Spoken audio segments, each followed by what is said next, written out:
welcome to Field Day. Okay, your 2 Alpha in your section, please. We're simulating how you operate in an emergency. We started out with an empty field on Friday at 1 o'clock. Then they put up 4 towers and began making contact with other amateur radio operators across the country and around the world. So this is what they do. I'm pushing a foot pedal down here, which is how they're communicating, and then it's going out through this mic on the headset here. And here's what I say. CQ Field Day, Kilo Zero Golf Quebec Field Day. I lift up on the pedal, and then we're waiting for someone to respond. Using this technology, the group reached someone in Ireland. Thanks very much for the contact down under in Australia. And using what's called an echo link in the internet, this amateur radio operator made contact with someone in Australia. But when it comes to emergency situations, these operators can provide critical communication. What we talk about is the last mile. Most disasters don't really affect extremely large areas, and that once you get the communications outside of the affected area, it'll go on through normal means like the internet, telephone, and such. And so a lot of amateur radio emergency communications works on that last mile. Field Day lasts for 24 hours, so they can practice sustaining the communication for a long period of time. The radios run on generators and solar power. We're probably behind the scenes and we're helping out, but we're there to help when other communications fail. There's a tagline that we use, it's when all communications fail, there's amateur radio. Operators who can contact hospitals, emergency crews, the Red Cross, you name it. Every hospital in the metro is now equipped with an amateur radio station. VK3 UBO K5M ES portable, closing the lane. A dress rehearsal of sorts, making sure they're ready should disaster strike. November Papa. Kim Burns, Fox 4 News. Thank you for the contact. This is Kilo Zero, Germany, Quebec, QRZ. Raytown. And Field Day is a competition of sorts as well. The Raytown Amateur Radio Club will get points for each contact they made this weekend, and often finishes in the top 10 in the country.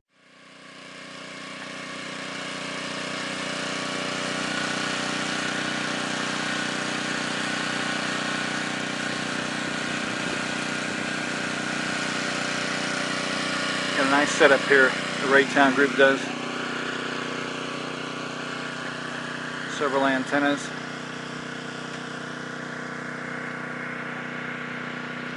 They're doing it all, satellite, VHF, UHF, 6 meters, and HF.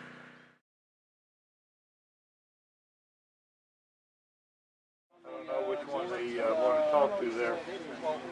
VK4, stand by there, Larry, let me see.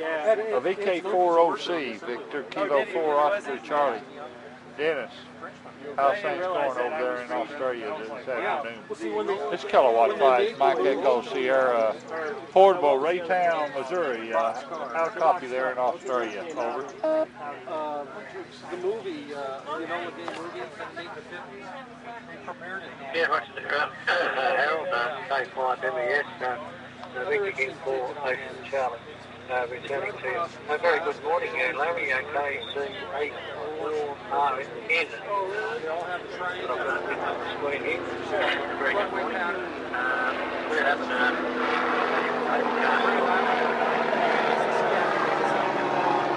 guy that the pilot box car.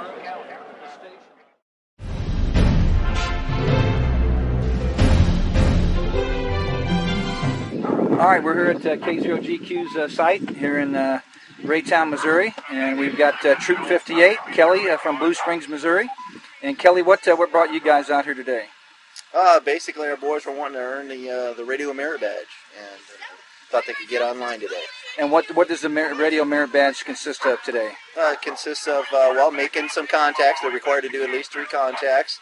Learning about wave propagation, electrical components, rules and regulations behind radio operation, and who does the licensing. And what did you guys do today with the K0GQ group? Well, we had several of our boys made their quota of 20 contacts in the DX, get on the air station. We had several boys that got on the VHF, UHF station as well, and I think some of the boys are going to try to maybe deal a little bit with the satellite radio as well. And so you guys are going to spend the night here? Yep, we're going to spend the night, and we'll probably bug out of here about 9 o'clock, 10 o'clock in the morning. And did you make any contacts with any other troops around the country? Yes, absolutely. We talked to a group in the UK, in Manchester, England. There's a whole Boy Scout jamboree going on there. We had some point-to-point contacts with our scouts and their scouts across an IRLP link. Okay, and Troop 58, of course, is based in Blue Springs, Missouri. How long has the troop been in existence?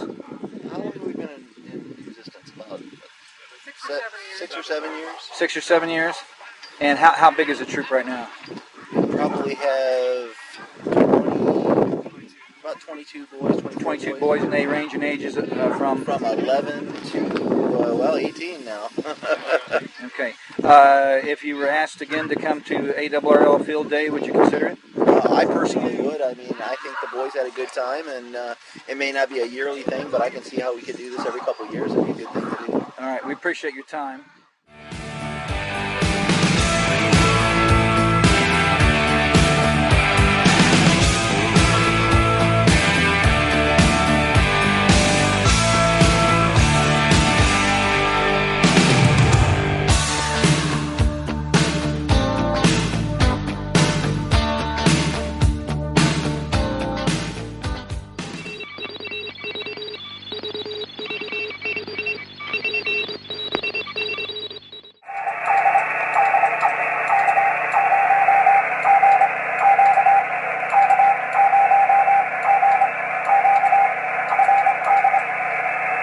I almost believe that's a birdie.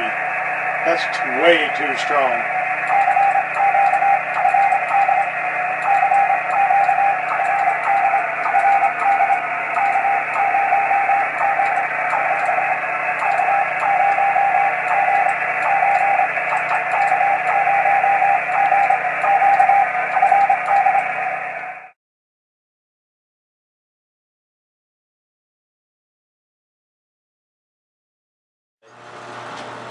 Field Day, Kilo Zero Golf, Quebec. Field Day. You been having fun today? Yep. I always have fun down here.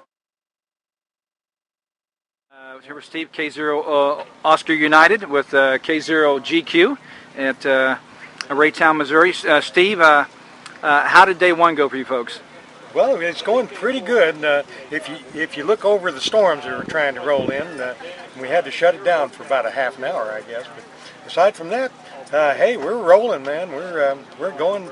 6 meters is opening up for us. The CW station, the guys are just really going bananas down there.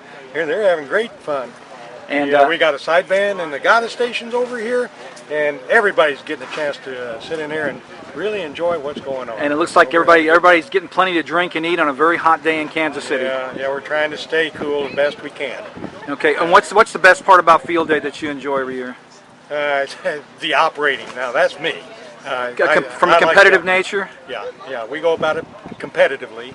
And we're actually trying to win this thing, and we have won it. In 2007, we were #1 in Class 2A, and we're trying to repeat that. So we're trying to make sure the stations keep going as much as possible, as fast as possible, and make as many contacts as possible. As a matter of fact, we want to work you, JD, on at least 9 bands in both all the modes, and as a matter of fact, we'll even dupe you a couple of times. We want to work everybody. All right, Steve. All right, we appreciate it here at Raytown with K0GQ in Raytown, Missouri. Thanks, Steve. Hey, thank you.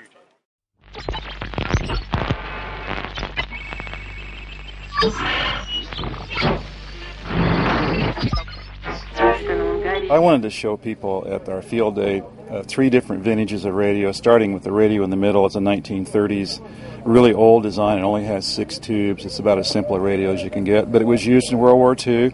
It was used on the battleships in the South Pacific. In fact, we had one gentleman here who came and recognized that radio, who served in World War II, so it was really worth it.